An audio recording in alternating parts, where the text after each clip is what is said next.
Hey guys, I'm back here today and I'm going to show you how to make an autofill template power app where you can type in fields that you want. You can program it so that you can type in whatever fields you want, and then you can literally fill out hundreds of documents automatically. This is so helpful because if you've got tons of documents that's got the same repetitive information on it, we can make it so it all fills in automatically with this application.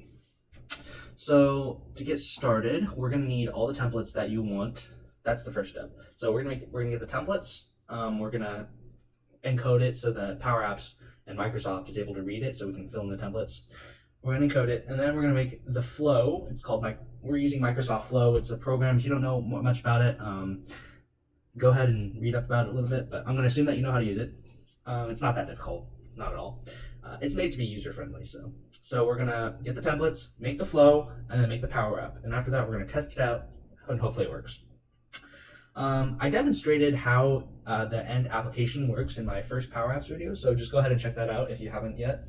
But today I'm here to just show you how to make it, because that would be real. I know a lot of you would find this really useful in your own businesses. Okay, let's get started. So today I'm just going to make one template, because I don't have any templates for you guys to see, but you guys can literally make hundreds of templates if you want also.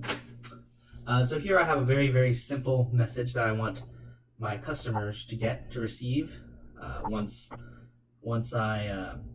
they buy a product from me. So I don't want to go in and type in the customer's name in every single Word document, and I want to make this really easy for me. So that's why I'm going to make it so it auto fills their name once I click a button. Okay, to do that, we're going to need to start off with Word here. We're going to need the Developer tab, and to get that, if you don't have it already, you go to File, Options. And I'm using my Microsoft Surface Pen here. Very fancy, I know. So if you see me going around here. Yeah, so you go to Options, you end up in General, and you click on Customize Ribbon, and come down here to Developer, make sure this check mark is checked, press OK, and then your Developer tab should appear. Once you're there, go to Design Mode, and then we're going to click this button right here. So the text that we enter into here, Microsoft is going to be able to read it and then fill in fields that we want once we encode it into PowerApps. So go to the field that you want. So I want to fill in a field called name right here. Make sure there's a space right here so the formatting doesn't go all wrong. I mean, you can change it later too, but it's best if you just do it first. Make sure there's a space there, and then you click this button right there, and that should appear. So this is the field name, and we're just going to call it name. And let's check my space. Yep, my space is there. We're good. Space bar. Let's make another one for phone number. So we're going to have three fields here: the name, phone number, and email. And then I'm also going to fill in another place after the word dear right here, and I'm going to want their name to be in there as well. So let's do that. Email. And then dear, we want this name field and this name. Whoa, it's really laggy. Let's try. Okay, we want this name field and this name field to be exactly the same. But to do that, we're gonna have to do that in our application. So let's go ahead and just make a new field for this one, but call it the same thing. Let's call it name. So once we call it the same thing, it's gonna be able to tell that they're the same thing. And I mean, we can just tell it also. I'll show you in our flow. I'll show you. Okay, and we're delighted that you purchased a product from us. Thank you. Okay, this template's done. I did everything I need to. And now we gotta save it to a location that we know where it is, and we're not gonna mess with these. Oh, no, wrong button. Save it to a location where you know you're not going to tamper with it. I made a template file where all my templates are just sitting there. So nobody touches that file, and it's all good. Okay, not personal. Okay, so I have the template file right here. It's a folder. You just save it in there. Sure, I'll call it name.docs. Why not? Save it. Okay, there we go. And document 1 should change to name.docs. Okay, now we're all good. Template done. Next step is to make a flow for it. Now, making a PowerApps for it is the last step, so the second step is to make a flow, and the flow tells Microsoft what to do with the document once we get the information from PowerApps. So we're kind of working backwards here. So we're gonna want to make an instant flow. It's not too difficult. You can just follow what I do, and it should work nicely. If you have it's not working for you, let me know in the comments. I'll try to help you out if I can. Yeah, build an instant flow. And let's name it, I don't know, name whatever you want. Autofill templates, sure. And we want to trigger it from PowerApps because that's what we're using to get the information. So you should end up on this screen once you click on that button, and we're just gonna make our flow. First step is to retrieve the template. So okay, this PowerApp, this purple PowerApps button means that we're gonna be retrieving information from PowerApps. So we're taking data from PowerApps, and then we have the data. What do we want to do with it next? And that is populate our Word template. So we have Word Online, we have the connector here. Click on populate a Microsoft Word template. Since we already set up the template and everything in the beginning of the video, it's going to be really easy to read now. All we have to do is find our document and link it up to Flow. So I saved it in there, Documents, Automate, Template, and it should appear here. Remember, name.docs. There it is. Click on it. Wait a few seconds, and that should appear. Okay. So there are 4 fields that we filled in. If you remember, our name, phone number, email, and we have the name again. So these 2 are the same fields, so we're going to assign the same variable to them. But let's go ahead and start with name, and I'll show you how to do that later. Ask in PowerApps. So name, where are we getting the variable name? We're asking in PowerApps what the variable name is. So we just click on Ask in PowerApps, and then there it is. So this is making it so we're going to ask where what the variable is in PowerApps. So we can assign that variable inside of PowerApps to whatever we want. And yeah. So next, phone number. We have to make a new variable. We can't use the same one. If we click this one, it would be name again. So if we click this one, this is the same variable. So whatever we pull from PowerApps, that same variable, it's going to assign it for name and phone number. So that is not what we want. We want a new variable in PowerApps. And what's weird for Microsoft is they don't have the Ask for PowerApps button again here. So we actually have to search for it. I think it's not very smart of them. But Microsoft has a lot of workers, and maybe they're just kind of disorganized. But it's a great company. They have really great tools out there for businesses, and it's really amazing what they're doing. So we clicked Ask in PowerApps, so now we have a different variable. So here we have 2 variables, name, our populate a Microsoft Word template name, that's the first variable, and we have the same variable for phone number as well. Not the same, different ones. And then we have our third variable, email, and of course we want a different one for that also. So we're gonna click Ask in PowerApps. So here we go. We have our 3 variables: name, phone number, and email. And for this one, what should we put in that field? Well, we want the name to be the same variable. So we just click on the name. We don't ask in PowerApps again because that variable already exists. Go ahead and click this one. And so this name and this name variable is the same. So we only have to assign that variable in PowerApps once, and it'll appear. It's like, oh, name. Let's say my name Henry. It'll pull that data from PowerApps, Henry, and then assign Henry to name, and then Henry to also name. So there we go. We're done populating our Microsoft Word template. Next step is to go ahead and, we're done with that, let's make a new step. Our next step is to create a file in Sharepoint after we've populated the Word template. So even though we populated a Word template, Microsoft still doesn't know what to do with it. We're done with it. We want to make a file so that we can actually, have the actual file that Microsoft already populated. And we're going to find that in Sharepoint. Create file. There it is. Create a file. Okay, so where do we want to make the file? Well, we want to make the file in, and here you're just going to have to choose where it is. You're not going to have the same choices as me. Just put it wherever you want. Make sure it's where you want because it's going to be permanent. So it's in my shared documents, automates. Oh, actually, I just want to put it inside. Yeah, I just want to put it inside this folder right here. So I'm just going to click on that folder. File name. What do we want the name of the file to be? Well, we can't have it the same name every single time. We want it to be differentiated. So we can actually use the dynamic content pulled from PowerApps and then use that to name our files. So we can use our name variable right there. So what is their name? So we take their name and we put it as the file name. It's pretty cool. But we want to explain what the file is as well. So what is this file? It was the customer appreciation. Thanks for purchasing our product. Thank you. So whenever we create a file, it's going to appear as, okay, if the name variable, it was Henry, my name, the file name is going to end up being Henry Thank You Note. or Henry Wong thank you note.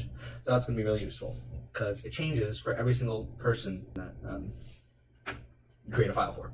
And the file content, what should the file be? And that's just the populated Microsoft Word template. That's all it is. That's all we want. We don't want anything else. That's what we want the file to be. So guys, as I was creating the flow, I forgot to mention that we need to add the document type at the end of the create file, or else Microsoft is not going to know what kind of document it is. So be sure to add .docx to your file name at the end of it, so Microsoft knows what it is. I forgot to mention that. You'll see it later in the video, but I'm just putting it here for good reference, so it's easier for you to do your flow. Okay, and I think that's it. Okay, so that's it. That's all we want for us to happen with the flow. If you want to populate more than one template, and more than likely you will want to, all you have to do is copy these last two steps right here. Populate a Microsoft Word template, create file. Populate a Microsoft Word template, create file. That's all you have to do. So we just made it for one set here. We populated a Microsoft Word template and then created a file. But all you have to do is just go back to populate Microsoft Word template and click on that. And then you choose your other templates that you want to populate as well. So that's how you do multiple. And I mean, you can literally do hundreds of them. It's really useful. But for now, I'm just going to show you this one. Okay, so our flow is complete. There we go. Oops, okay, no, don't have to worry about that. Okay, our flow is done. Now we got to move on to the last step, which is creating the PowerApp. PowerApps. We want to make a new PowerApp for our new automation process. So let's do a canvas from blank. You can choose tablet or phone. I'm going to go ahead and choose tablet for now, so I can open it on my computer nice and smoothly. Let's call it Autofill template app. You can call it whatever you want. I mean, you can also just make a dashboard for your company also, but this one's going to be specifically for the autofill template, so I can show you how that works. Let's click on create. This is a canvas tablet PowerApp.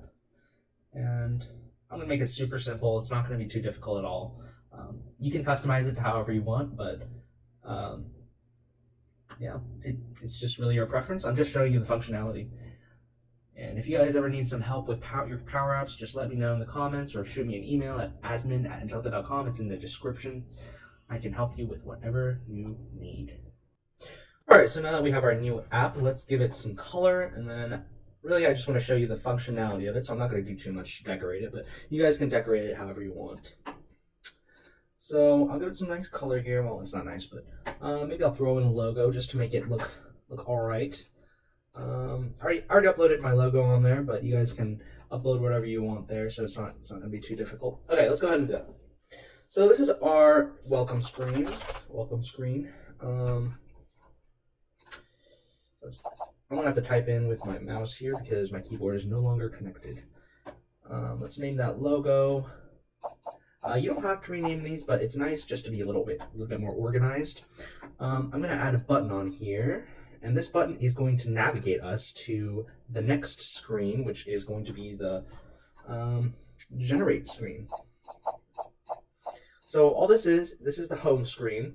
It's a really bad home screen, but this is our thing. It's called generate. We haven't done anything to it yet, so it doesn't do anything until, I keep forgetting my keyboard's not connected. Okay, so this button here, let's code it to say, once we select it, we want to navigate, we want to navigate, there we go, to the next screen. Let's call it, we haven't made the screen yet, but let's call it G for generate. Make it really simple. So it doesn't exist yet, that's why it's giving us this error, but let's go ahead and make it. Duplicate screen, and then let's name it G. There we go, it should work now. See the error disappeared. So now once we click this button, it should, once we click this button, it should take us over to this screen, which is generate. So now, let's make the actual button.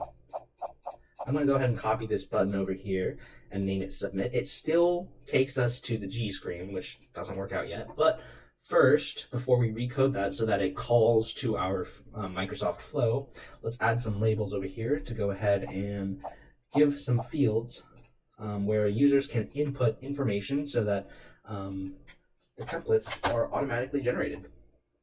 Oh, I'm doing that too many times. Okay, so we have name, Let's go ahead and copy that. Paste. It's going to be phone number. And I mean, you definitely should make this look way better. I'm just doing it so I can go a bit faster on this video, and so that it's not too long. Phone to email. Okay, so these are just labels. They're not going to do anything. I inserted a text box over here as a label, but so labels, they don't do anything. They just indicate to the user where we should put stuff in. But what's important is text input. And also these labels over here, you should rename them also, but just for time's sake, I'm not going to put anything. Default, let's put it as name. There's no default. Actually, no. We don't want any default value in there, so we're just going to completely remove default. And as a hint text, as in what should we put in there? Let's put in name. So we're telling the users, oh, you should put your name in there. Let's go ahead and copy that. Do it for the phone number, and then do it for the email too. I recommend you group your text inputs and labels so that they're together, but for time's sake, yet again, I'm not going to do that. Okay, so how do we actually, let me go ahead and rename this to phone as the hint text, and then email.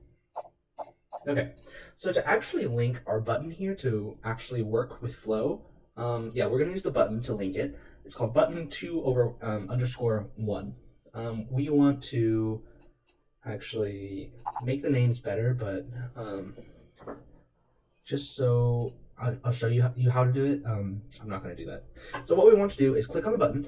We want to go over to action and then flows right here.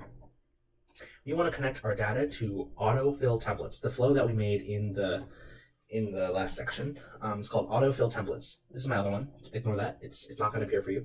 Autofill templates. So we click on that, and then it's adding the flow. It's going to take a little bit here. Not too long, but okay. So there it is. It's in now, and it automatically connected. It connected our PowerApps to our flow, and then now we also have to tell it where to get the information. Okay, so in our button, we need to go here. So here we have the name, phone number, and email that we called in flow. Let's call our text input 1, 1, 1, and 1, 2. So text input 1 here is name. It's this one right here. And then we want to grab the text inside that. There we go. We took a comma, and then we go to our next one, text input 2. Oh no, text input 1, 1, sorry. And that's the phone number, and it matches up with the phone number right there. And dot text. Let's throw that in there. And then we want our final one, which is email. Oops, text input 1, 2 dot text. And let's close that out with the parentheses. Okay, so you can see now that our text input 1, it matches up with the name, phone number, phone number, phone number, email, email, email. And now our app should work. So when we go ahead and go into PowerApps, it should work as expected once we type those values in. So let's go ahead and save it, our app. And this is basic functionality. I really recommend you guys add some more stuff, make it look better. But just for the functionality, we're going to test out the app now. Save. Okay, let's check it out. PowerApps. Let's open up PowerApps in our computer. So here we have, theoretically, if everything works, we should enter our data into PowerApps here, and then our document should auto-generate with the information inside already without us touching it, and us only touching the information inside of PowerApps. So let's do that. We called it our autofill template app. We'll now download that. This is my first time using it. Not too big of an app. Let's open it up. Okay, so we want to go to our generate screen just as we made. Okay, that works fine. Didn't make any mistakes there. So my name is Henry O. Let's go ahead. Put Henry O. My phone number, let's put 1, 2, 3, 4, 5, 6, 7, 8, 9. And then email, let's go ahead and put admin at Angelica.com. Okay, let's submit it. Hopefully that all works. Okay, so we didn't make a confirmation screen or anything, but theoretically, if everything is good, it should appear right here, and there it is. Oh, okay. Here's one thing we didn't do. Now let's test out our app. OUANG, just for differentiation. Okay, let's see if it works now. Henry O, thank you note. Okay, there it is, really fast. Henry 1, thank you note. Let's click on it. Everything works. Make sure it's all good. Make sure it all filled in.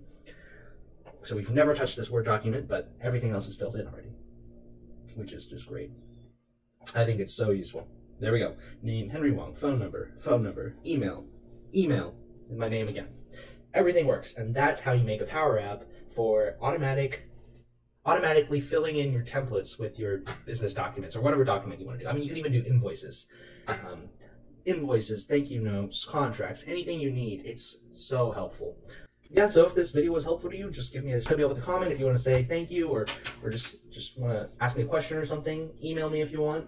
Subscribe. I'd love anything. Love your feedback. Let me know what you want me to do next. I'll think about it. And hopefully I'll see you next time in our next video. Thanks. Bye.